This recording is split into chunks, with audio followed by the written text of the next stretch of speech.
পবিত্র শাবান মাসের শেষ রজনীর মধ্যভাগ থেকেই শুরু হয় রামাদান।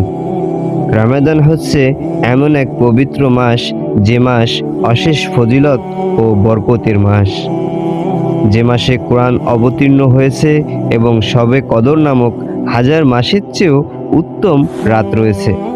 এ মাসে রোজা রাখা ইসলামের চতুর্থ স্তম্ভ। রমজানে জান্নাতের দরজা খুলে দেওয়া হয় এবং জাহান্নামের দরজা বন্ধ করে দেওয়া হয়। এ মাসে শয়তানকে শৃঙ্খলিত করা হয়। এটি আত্মশুদ্ধি, ক্ষমা লাভ এবং ইবাদতের মাধ্যমে আল্লাহর নৈকট্য অর্জনের সেরা সময়। বিসমিল্লাহির রহমানির রহিম। সকল প্রশংসা সেই মহাসত্তার, যে আল্লাহ আপনাকে আমাকে উত্তম রিজিক দান করেছেন এবং জীবনধারার অগণিত নিয়ামতগুলি দান করেছেন। সেই মহান পাক রব্বুল আলামিনের নামে শুরু করছি। আসসালামু আলাইকুম ওয়া রাহমাতুল্লাহ ওয়া বারাকাতুহু। পবিত্র কোরআন রমজান মাসে লাউহে মাহফুজ থেকে প্রথম আসমানে অবতীর্ণ হয়েছে। 610 খ্রিস্টাব্দে রমজান মাসের এক রাতে, বিশেষ করে লাইলাতুল কদরে, ফেরেশতা জিবরাইল আলাইহি ওয়াসাল্লাম এর মাধ্যমে হীরা গুহায় প্রথম ওহী নাজিল হয়েছিল।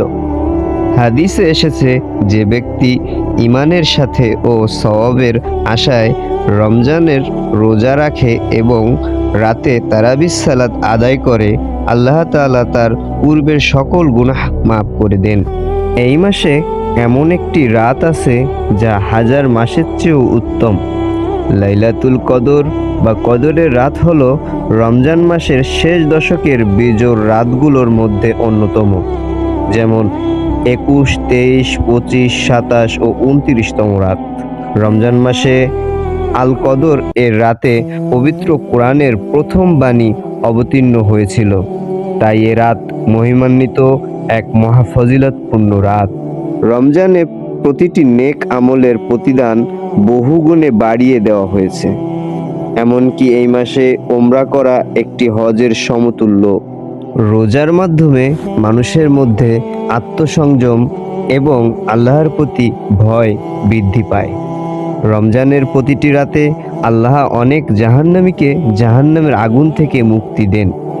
নবীজি সাল্লাল্লাহু আলাইহি ওয়াসাল্লাম বলেছেন, যে ব্যক্তি রমাদান মাস পেয়েও নিজের গুনাহ মাফ করতে পারল না, সে হতভাগা, এবং তার জন্য জিবরাইল আলাইহি ওয়াসাল্লাম বদদোয়া করেছেন, যাতে নবীজি সাল্লাল্লাহু আলাইহি ওয়াসাল্লাম স্বয়ং আমিন বলেছেন।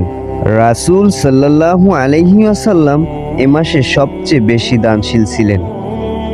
এ মাসে বেশি বেশি দান সাদাকা করা উচিত, কিন্তু আমরা মানবজাতি এই মাসকেই বেছে নেই ব্যবসার মাস হিসেবে।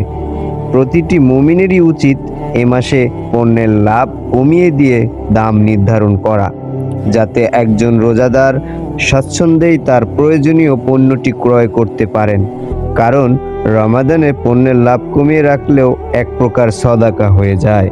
সংক্ষিপ্তভাবে বলতে গেলে, রামাদান হলো পাপ থেকে মুক্তি পেয়ে নতুনভাবে জীবন গড়ার ও আল্লাহর সন্তুষ্টি অর্জনের শ্রেষ্ঠ সুযোগ, যা কোনো মুসলিমেরই অবহেলা করা উচিত নয়। শুকরিয়া সেই মহান আল্লাহ তাআলার। আমা তৌফিকি ইল্লা বিল্লাহ। আসসালামু আলাইকুম ওয়া রাহমাতুল্লাহ ওয়া বারাকাতুহু।